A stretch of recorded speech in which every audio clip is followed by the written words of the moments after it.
नहीं नहीं लग रहा है, जय भीम से लग रहा है थक गए आप सब, बहुत देर से इंतजार कर रहे हैं। मोबाइल नीचे करो थोड़ा है भाई साहब। जय भीम साथियों, हाँ जान है अभी भी बसपा में? कितनी जान है बसपा में? कितनी जान है बसपा में?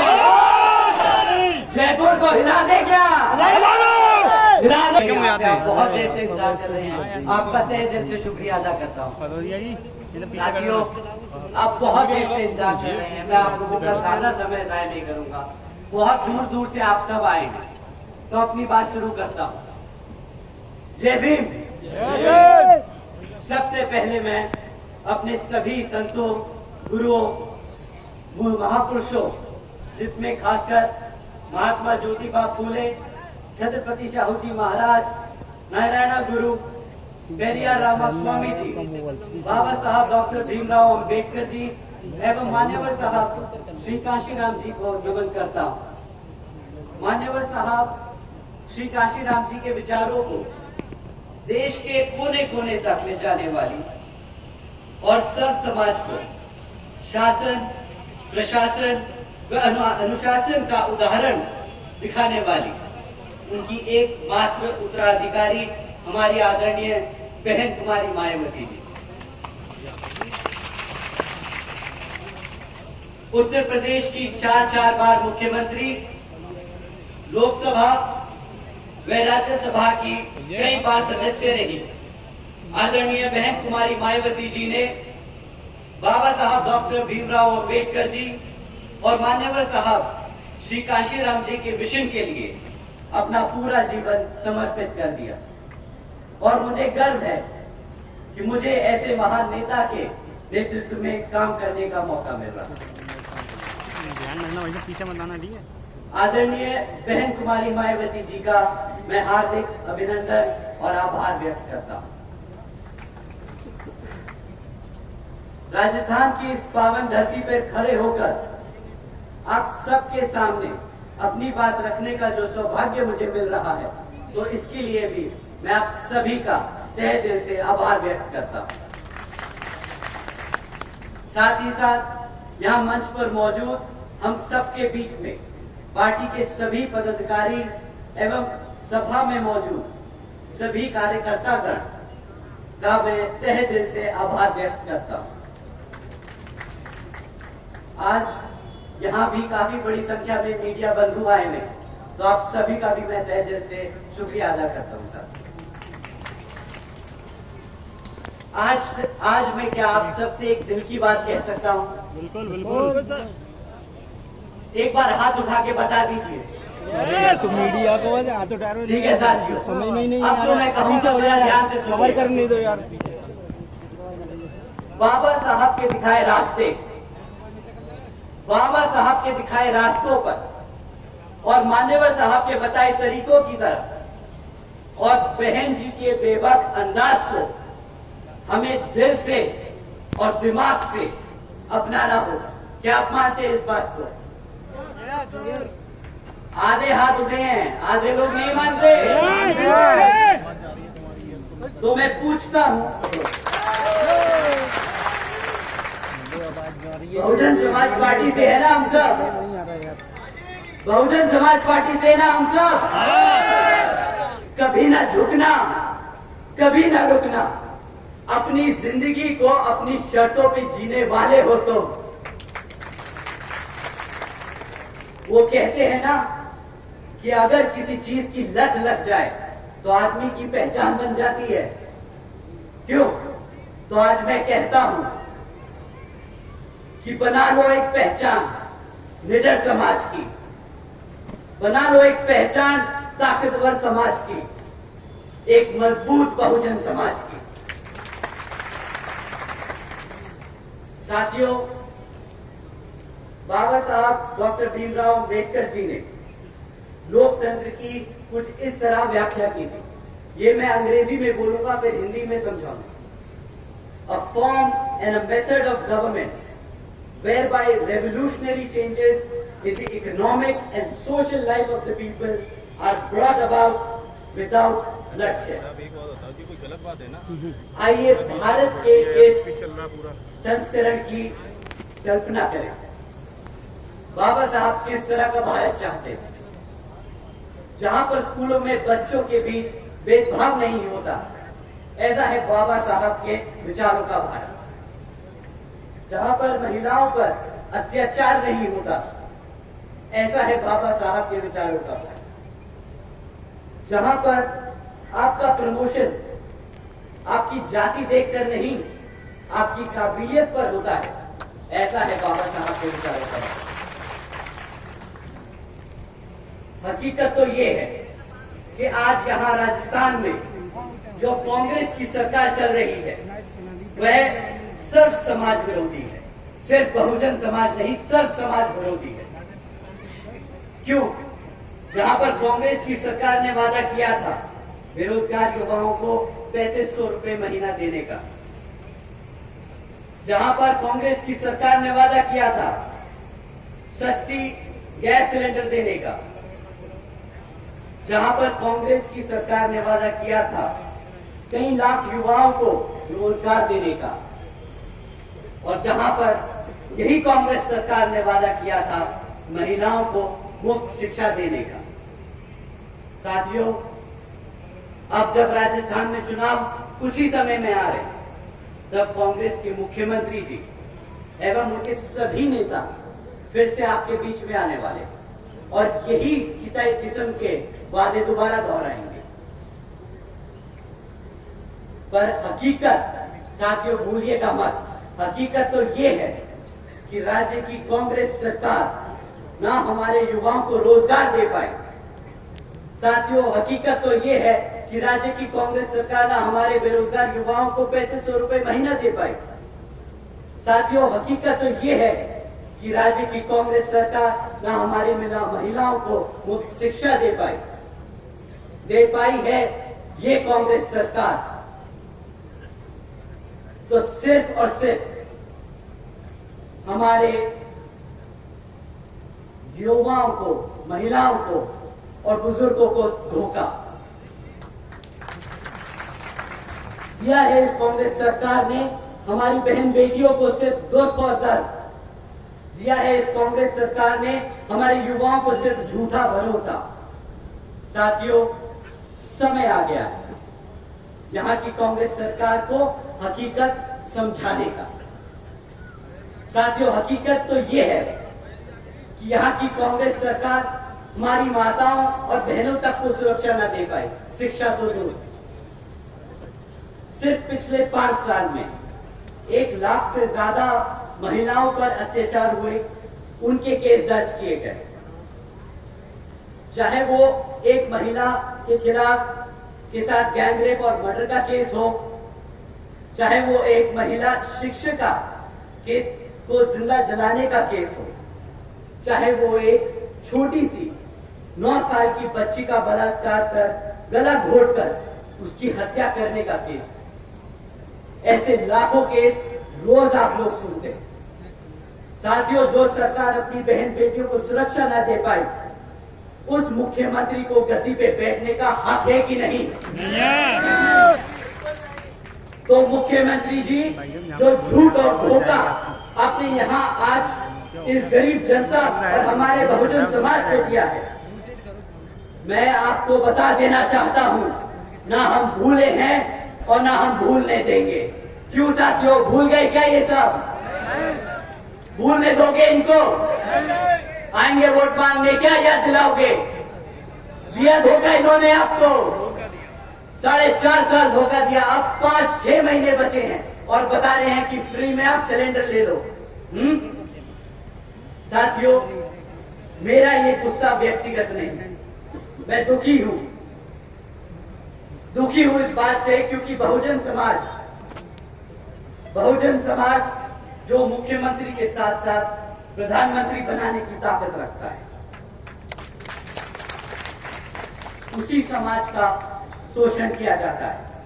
और वो यहाँ अकेले राजस्थान का हाल नहीं, बल्कि हर एक प्रदेश का हाल है जहां पर इसी तरह की मनुवादी सोच रखने वाली सरकारें चल रही हैं। और साथियों, ये मत समझिएगा कि कांग्रेस अगर बदमाश है तो बीजेपी को सुधरी भी है। बीजेपी की भी फितरत यही है, धोखा देना, कमजोरों पर अत्याचार करना, बहुजन समाज, गरीब समाज, दबे कुचले समाज को दबा कर रखना। साथियों, कुछ लोग मन की बात सुनाते हैं आपको, मन की बात सुना सुना के आपका वोट ले लिया 2014, और अब जब हमारी जनता, जब हम सब परेशान और बेहाल हैं, तो बड़े आराम से बोलते हैं, अरे हम तो फकीर आदमी हैं, झोला उठाकर चल पड़ेंगे। जिम्मेदारियों से पल्ला झाड़ना तो कोई इनसे सीखे। 2014 में बोला 2019 तक कर देंगे, 19 में बोला 24 तक कर देंगे, अब 24 आ रहा है तो सीधा 50 पहुंच गए। सोचा कि सरकार चलाते ही रहेंगे ऐसे। केंद्र की सरकार का वादा साथियों 10 करोड़ नौकरी देने का, केंद्र की सरकार का वादा महंगाई कम करने का, केंद्र की सरकार का वादा गरीबी खत्म करने का। क्या यहाँ बैठे मेरे साथी लोग बता सकते हैं क्या आपकी लग गई नौकरियां? हाथ उठा के बता दीजिए आज सब। साथियों, मुझे पता है नौकरी तो लगी नहीं, महंगाई कम करती इन लोगों ने आपके लिए। क्या नौकरी भी नहीं दी और महंगा भी नहीं कम किया, महंगाई भी कम नहीं करी? क्या आप लोगों के लिए आपकी आमदनी बढ़ा दी जो बची कुची लगी नौकरी थी? हाथ उठा के आज बता दीजिए साथियों कि नहीं लगी क्या? जो 10 करोड़ नौकरियां लगी हुई थी ना 2014 से पहले, वो आज घटकर 5 करोड़ रह गई है मैन्युफैक्चरिंग सेक्टर में। जो महंगाई का ढिंडोरा पीट रहे थे 2014 में, और हम सबको सड़क पर निकले थे सिलेंडर का लेके, गैस का सिलेंडर लेके, कि ये 50 रुपए का, 100 रुपए का, 50-60 रुपए का पेट्रोल बहुत महंगा हो गया है। क्या आप लोग बता सकते हैं कि 100 रुपए का पेट्रोल इन लोगों को महंगा नहीं लग रहा? आप लोगों को 100 रुपए का पेट्रोल महंगा लग रहा है? अब महंगा हो गया। यही बताने चले थे ना कि 50 रुपए का पेट्रोल बहुत महंगा है, आज 100 रुपए पे चुप्पी बांधे बैठे हैं। जो साथियों गरीबी खत्म करने निकले थे, नोटबंदी करी, इसकी तरह ऐसे अनेकों काम किए, आपके खाने पीने पे जीएसटी लगा दिया, और शायद उनका तरीका था जब उन्होंने बोला गरीबी खत्म करने का, इन तरीकों से शायद गरीब को ही खत्म कर दिया। गरीब को खत्म करने से गरीबी खत्म नहीं होती मुख्यमंत्री जी और प्रधानमंत्री जी। 2014 में 2,70,00,000 लोग थे जो गरीबी रेखा से नीचे थे, आज उनकी संख्या बढ़कर 13 करोड़ से ज्यादा हो चुकी है। तो मैं पूछता हूं कि क्या यही है अच्छे दिन? क्या इन्हीं अच्छे दिनों का वादा करके आप लोगों ने केंद्र में भाजपा की सरकार को वोट डाला? बताइए साथियों, क्या यही थे अच्छे दिन? वो एक बार, बस एक बार मना कर दीजिए। आज हम भाजपा, कांग्रेस और राजस्थान के मुख्यमंत्री जी को मन की बात नहीं, कुछ काम की बात समझाते कि एक लीडर होता कैसा है, एक मुख्यमंत्री को होना कैसा चाहिए, और एक प्रधानमंत्री को होना कैसा चाहिए। साथियों, बहन जी ने कानून व्यवस्था के साथ साथ राज्य की सामाजिक व्यवस्था के लिए भी अनेकों काम किए। बहन जी ने देश में पहली बार सरकारी कॉलेजेस के स्टूडेंट हॉस्टल्स में अन्य पिछड़े वर्गों के छात्रों के लिए 27% आरक्षण की व्यवस्था तय की। साथ ही साथ बहन जी ने हमारे सभी संतों, गुरुओं और महापुरुषों को सम्मान में कई जिले और कई यूनिवर्सिटीज के नाम रखे, जैसे गौतम बुद्ध यूनिवर्सिटी,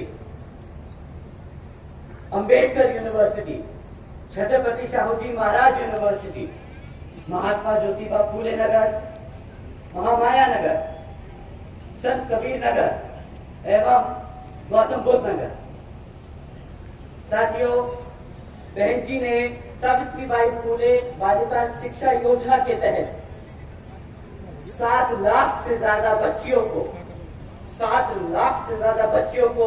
12वीं तक की शिक्षा प्राप्त करने हेतु 600 करोड़ से ज्यादा की लागत इन 25,000 बच्चियों को 1 लाख रुपए सीधा उनके बैंक खातों में देने का काम किया।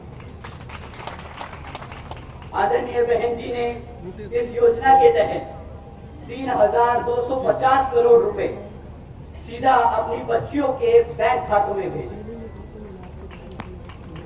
भारतीय जनता पार्टी ने की तरह हमने 20 लाख रुपए देने का ढिंढोरा नहीं पीटा कि हम हर एक व्यक्ति को 20 लाख रुपए देंगे, और न ही हमने कोई खोखली योजनाएं चलाई कि बेटी बचाओ बेटी चलाओ जैसी। हमारी आदरणीय बहन कुमारी मायावती जी ने करके दिखाया है ये सारी योजना चलाकर। आदरणीय बहन कुमारी मायावती जी ने अपने शासनकाल में 12,500 करोड़ की लागत से हमारे SC, ST, OBC वे आदिवासी समाज के 3,50,000 से ज्यादा परिवारों को महामाया आवास योजना के तहत अपना खुद का घर दिया। आदरणीय बहन जी ने अपने शासनकाल में 2,60,000 से ज्यादा भूमिहीन परिवारों को 1,35,000 एकड़ से ज्यादा जमीन का मालिकाना हक दिलाया। साथ ही साथ आदरणीय बहन कुमारी मायावती जी ने अपने शासनकाल में 1 लाख से ज्यादा अधिक सफाई कर्मचारियों की भर्ती की, 90,000 से ज्यादा शिक्षकों को सरकारी नौकरी दी और 2 लाख से ज्यादा अधिक पुलिस जवानों को पुलिस फोर्स में भर्ती किया। और साथियों, आपको जानकर हैरानी होगी कि ये मौके तब दिए गए जब पूरी दुनिया मंदी के दौर से गुजर रही थी। एक तरफ दुनिया में लोगों को नौकरियों से निकाला जा रहा था और दूसरी तरफ आदरणीय बहन कुमारी मायावती जी उत्तर प्रदेश में लोगों को लाइन से लगाकर नौकरियां दे रही। माननीय बहन जी ने SC, ST, OBC एवं अन्य पिछड़े वर्गों को मुफ्त में राशन देने जैसी योजनाएं चलाने की वजह रोजगार देने के अवसर दिए ताकि हमारा समाज अपने पैरों पर खड़ा हो सके। क्यों साथियों, ये आपको फिर से मुफ्त बिजली देने वाले हैं, ये फिर से आपको मुफ्त में राशन देने वाले हैं, ऐसी बातें सुनने वाले हो आप। इससे क्या लगता है आपका बच्चा, आपकी बेटी अपने पैरों पर खड़े हो पाएगी? उनको मजबूती की तरह तैयार कर रहे हो ये लोग ऐसी योजना चला के, या हमारे भविष्य को, हमारे आने वाले कल के बच्चों को कमजोर कर रहे हैं। तो साथियों, बहन जी ने एक बार नहीं 4 बार करके दिखाया है कि कैसे अपने भविष्य के, अपने बच्चों को ताकतवर बनाया जाए, उनको अपने पैरों पर खड़े होने के लिए मौके दिए जाए। और साथियों, सही में असल में यही है सर्जन हिदायत व सर्जन सुखाई की नीति। आज मैं और मेरे जैसे लाखों करोड़ों बहुजन समाज के नौजवान अपना सिर उठाकर एक इज्जतदार जिंदगी जी सकते हैं, तो वो सिर्फ और सिर्फ हमारी हम सबकी बहन जी की वजह से ही है। मैं आज यहाँ अपना सिर झुकाकर, अपने दिल पर हाथ रखकर बहन जी का शुक्रिया अदा करता हूँ। बहन जी हैं तो हम सब हैं। साथियों, मैं बहन जी की कुछ बातें आपको ध्यान में रखने को बताने आया हूं। दुश्मन इस इलेक्शन में किसी भी हद तक गिर सकता है और साम दाम दंड भेद आदि का इस्तेमाल कर सकता है। दुश्मन इस इलेक्शन में अपने चमचों को बाबा साहब के विचारधाराओं को मानने वाले बताकर आपको भ्रमित करने की कोशिश जरूर करेंगे। दुश्मन इस इलेक्शन में आपको फिर से मुफ्त का राशन और बिजली देने जैसी वादे करेंगे। तो साथियों, इस संकल्प यात्रा में हम यहां संकल्प लेते हैं। आप मेरे साथ संकल्प लेंगे तो दोहराइए मेरे साथ। हम संकल्प लेते हैं कि हम बाबा साहब के सिपाही बनकर बच्चे बच्चे को इस मूवमेंट और मिशन से जोड़ेंगे। हम संकल्प लेते हैं कि हम मान्यवर साहब के सिपाही बनकर सर्व समाज को एकजुट करेंगे। हम संकल्प लेते हैं कि हम बहन जी के सिपाही बनकर एक समता मूलक समाज की स्थापना करेंगे।